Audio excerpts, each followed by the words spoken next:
Okay, good day everyone. This is quarterfinals of Beer After Ball Brothers. Ang ating best player, Jonel Morales, achieved score 15 points, 19 rebounds, 2 assists, and 1 block. Kaya this is your quarterfinals game. Kaya ano yung napag-isipan nyo or para manalo at mag-advance sa semifinals? Ginawa namin na nilaro lang namin kung anong dapat namin gawin. Kasi ano lang parang friendly game lang kami. Yun lang. And second question ko, ano yung mindset nyo para mapakita nyo na lagi kayong competitive kahit wala kayong training? Mindset namin na mag-commit lang sa isa't isa. Ganun. Para makapunta lahat. Okay, last, sino yung gusto nyong pasalamatan o batiin? Una sa lahat, thank you kay God sa panalo.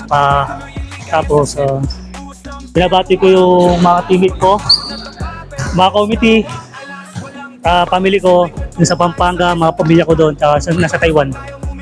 Okay, once again, ang ating best player, Jonel Morales. Thank you po. Tayo mag-enjoy, mga kaibigan sa paligid, wala